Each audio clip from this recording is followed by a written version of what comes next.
Irmãos, graça e paz da parte do nosso Senhor e Salvador Jesus Cristo. Estamos aqui novamente para dar continuidade aos nossos estudos sobre a série Apocalipse, né? Apocalipse em série. E contamos com a sua atenção, com o seu like, né? Não esqueça de dar o seu like, né? O seu gostei, para que o YouTube possa ver que é um vídeo de relevância e ele pode indicar para outros. Ok? Contamos com a sua ajuda, com o seu compartilhamento, com a sua inscrição. Não esqueça de tocar o sininho para você poder receber, né, sempre as atualizações, os novos vídeos que a gente vai gravando e você possa recebê-los aí no seu YouTube, ok? No seu canal, ok? Vamos lá então? Vamos dar continuidade. Bom, nós estávamos vendo, né, na aula anterior, falamos sobre o arrebatamento, a diferença do arrebatamento para a segunda vinda. Agora vamos dar os textos para você, né, você anotar, né, os textos relacionados ao arrebatamento e os textos relacionados à segunda vinda de Jesus, ok? Vamos lá, os textos relacionados ao arrebatamento, anota aí. O primeiro é João, capítulo 14, os versos de 1 a 3. O segundo texto, Romanos, capítulo 8, verso 19. O terceiro, 1 Coríntios, capítulo 1, os versos 7 e 8. O quarto, 1 Coríntios, capítulo 15, versos 51 a 53. O quinto texto, 1 Coríntios, capítulo 16, verso 22. O sexto texto, Filipenses, capítulo 3, versos 20 e 21. O sétimo, Filipenses, capítulo 4, verso 5. O oitavo, Colossenses, capítulo 3, verso 4. O nono, primeira carta aos Tessalonicenses, capítulo 1, verso 10. O décimo texto, 1 Tessalonicenses, capítulo 2, verso 19. O 11º, 1 Tessalonicenses, capítulo 4, versos de 13 a 18. O 12º, 1 Tessalonicenses, capítulo 5, do verso 9 ao 23. O 13º, 2 Tessalonicenses, capítulo 2, verso 1. 14º, primeira carta a Timóteo, capítulo 6, verso 14. O 15º, segunda carta a Timóteo, capítulo 4, versos de 1 a 8. O 16º, Tito, capítulo 2, verso 13. O 17º, Hebreus, capítulo 9, o verso 28. O 18º, Tiago, capítulo 5, verso de 7 a 9. O 19º texto, primeira carta de Pedro, capítulo 1, versos de 7 a 13. 20º texto, primeira carta de Pedro, capítulo 5, verso 4. 21º, primeira carta de João, capítulo 2, versos de 28 a 32. 22º, Judas, capítulo 1, verso 21. 23º, Apocalipse, capítulo 2, verso 25. E o 24º, Apocalipse 3, verso 10. Você notou que a respeito do arrebatamento não tem nenhum texto no Velho Testamento. Você notou isso? Não tem. Mas você vai ver que no Velho Testamento fala da segunda vinda, né? A segunda vinda. Você vai ver agora. Vamos lá. Aos textos sobre a segunda vinda. Muito bem. Daniel, capítulo 2, versos 44 e 45. Daniel, capítulo 7, versos de 9 a 14. Daniel, capítulo 12, verso de 1 a 3. O quarto texto, Zacarias, capítulo 12, verso 10. O quinto texto, Zacarias 14, de 1 a 15. O sexto texto, Mateus capítulo 13, verso 41. O sétimo texto, Mateus 24, de 15 a 31. Depois, Mateus 26, verso 64. Depois, Marcos 13, de 14 a 27. Depois, Marcos capítulo 14, verso 62. Depois, Lucas capítulo 21, versos de 25 a 28. Depois, Atos capítulo 1, versos de 9 a 11. Depois, Atos capítulo 3, versos de 19 a 21. Depois, primeira carta aos Tessalonicenses, capítulo 3, verso 13. Depois, segunda carta aos Tessalonicenses, capítulo 1, versos de 6 a 10. Depois, segunda carta aos Tessalonicenses, capítulo 2, verso 8. E depois, primeira carta de Pedro, capítulo 4, versos 12 e 13. E depois, segunda carta de Pedro, capítulo 3, versos de 1 a 14. Depois, Judas, capítulo 1, versos 14 e 15. Apocalipse, capítulo 1, verso 7. Depois, Apocalipse 19, verso 11. E também, capítulo 20, no verso 6. Apocalipse 22, versículo 7. E, por último, Apocalipse 12, verso 20. Ok? Então, aqui está todos os textos, tanto sobre o arrebatamento e sobre a segunda vinda. Ok? Bom, como vimos anteriormente, né? Aqui no verso 7 do primeiro capítulo, né, do Apocalipse, fala sobre a segunda vinda e não do arrebatamento, como alguns teimam em afirmar. Uma das provas é que quando a Bíblia diz que todos os que o traspassaram o verão, não poderia estar se referindo à volta dele, coisa na volta somente aos cristãos mortos e vivos, o verão. Ao passo que, na segunda vinda, a Bíblia diz que todo olho verá, seja de mortos, não crentes, como de vivos também. E o pior, vão se lamentar amargamente disso tudo por tê-lo negligenciado e o negado em vida. Então, meus amados, mais ou menos nós afirmamos aqui, o arrebatamento, somente os crentes o verão, descer sobre as nuvens, ninguém mais. Na segunda vinda, todo olho verá, todo olho, seja dos crentes que ficaram, como dos ímpios, todos verão, né? Todos verão. Jesus vir pela segunda vez para implantação do reino milenar. Ok?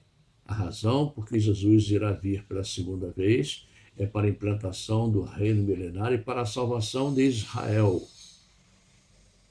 Ok? Essa é a razão pela segunda vinda. Ok? Haverá a diferença entre o reino de paz de Cristo com o reino neste mundo que nós estamos vivendo agora. O reino de conturbações, de guerras, né, de doenças, de pestes. Nesse período de milênio não haverá morte, não haverá doença, não haverá nada disso. Vai ser um reino de paz.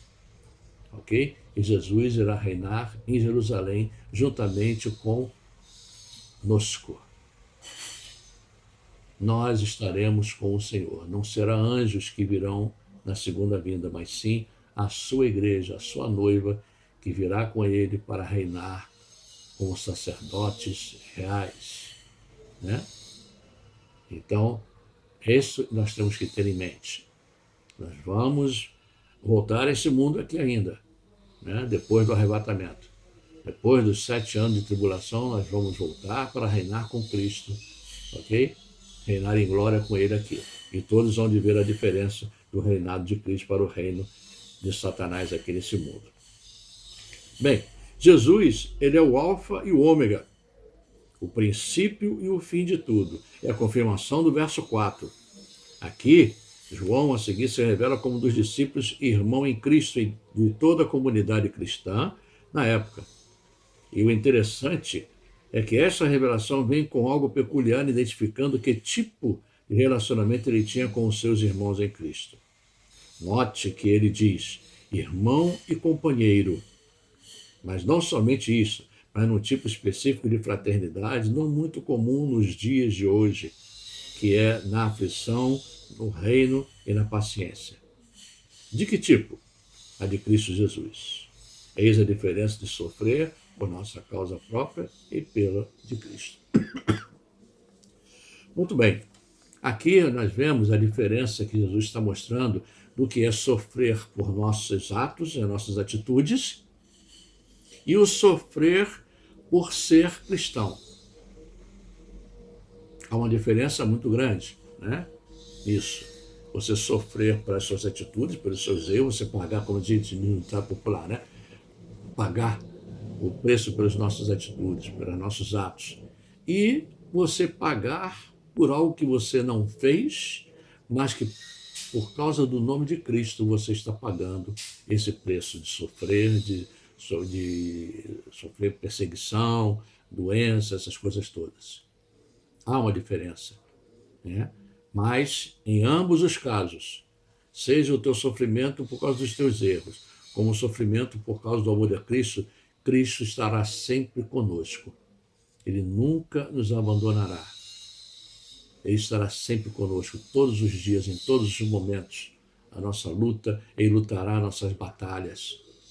E Ele as vencerá por nós, né?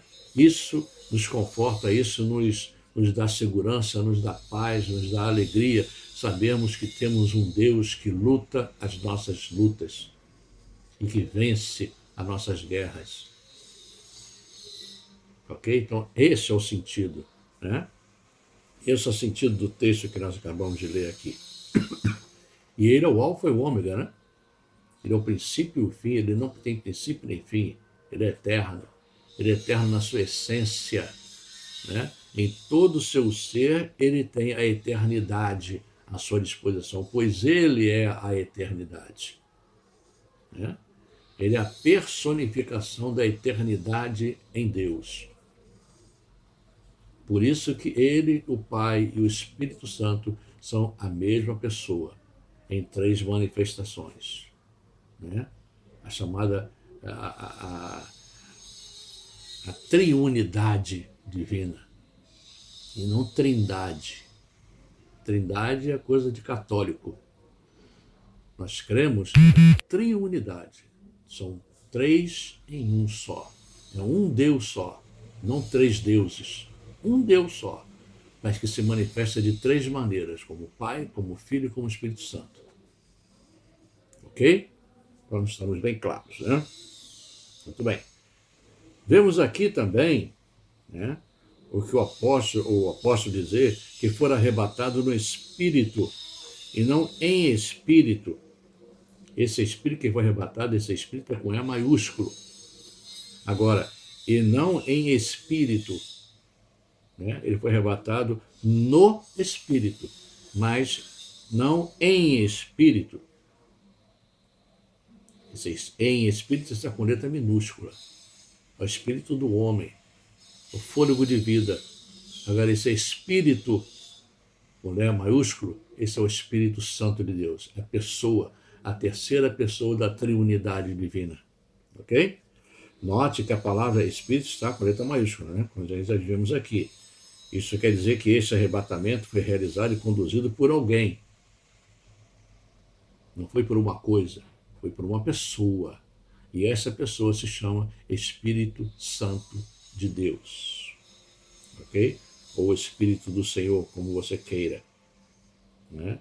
E não em espírito. Uma clara demonstração de algo emocional, né? Em espírito é algo emocional. Não foi algo emocional, foi algo real, né? Algo verdadeiro, algo palpável. Ele viu, ele não sonhou, ele viu.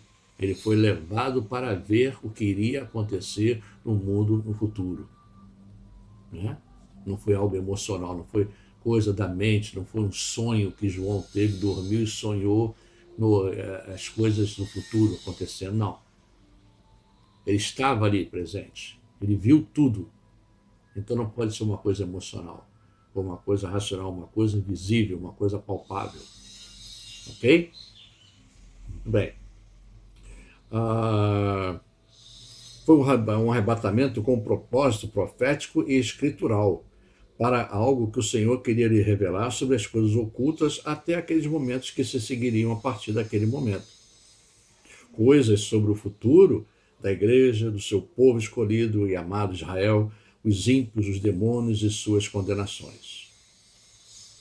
Então, nesse momento, quando João foi arrebatado, né, no Espírito, ele teve essa visão de todas essas coisas, a respeito da igreja, a respeito do arrebatamento, a respeito da grande tribulação, a respeito do povo de Israel, o que o povo de Israel ia passar, a respeito do anticristo, do falso profeta, né? Satanás sendo preso, né? Depois sendo solto, os demônios também, depois o milênio, e depois o juízo final, e assim sucessivamente. A batalha do Armagedon. Ele teve a visão, ele viu tudo isso, ele não estava inconsciente, ele estava nas suas faculdades mentais plenas ali naquela hora, ok? Ele não estava ali inventando coisas, ele estava vendo as coisas com seus próprios olhos carnais, não estava vendo com seus olhos espirituais, estava vendo com seus próprios olhos carnais ali, vendo todas aquelas visões que Deus estava dando a ele, ok? Muito bem. Note também que tudo isso se deu não em um dia qualquer, mas no que o apóstolo chama de o dia do Senhor. Né? O dia do Senhor. Não é um dia qualquer. O dia do Senhor. É o dia que o Senhor se mostrou a João as coisas que ele vai fazer. É o dia do Senhor. Né? A grande maioria dos estudiosos concordam que este dia se refere ao domingo, o primeiro dia da semana, fazendo alusão ao dia da ressurreição de Cristo, que foi no domingo, pois Jesus houvera sido crucificado na sexta-feira e no terceiro dia ressuscitara, logo tal dia seria o domingo. Né? Bem aí, meus amados, aí existe uma certa controvérsia, né, de alguns, né? Jesus morreu na sexta-feira às 3 horas da tarde. Né, de sexta-feira. Aliás, sexta. Na sexta da quinta-feira ele foi julgado, de quinta para sexta, na sexta ele morreu e ressuscitou no domingo. Então, alguns dizem que fazem um dia no dia seguinte. Então, se Jesus morreu na sexta-feira, faria um dia no sábado às 3 horas, e depois o segundo dia no domingo às 3 horas da tarde. Bom, isso é uma controvérsia da maneira de cada um conta de uma maneira o dia, né? Então diz que é o terceiro dia, tudo bem, a gente fica com essa ideia do terceiro dia, contando a sexta-feira como sendo o primeiro dia, né? Mas isso aí não tem tanta relevância, né?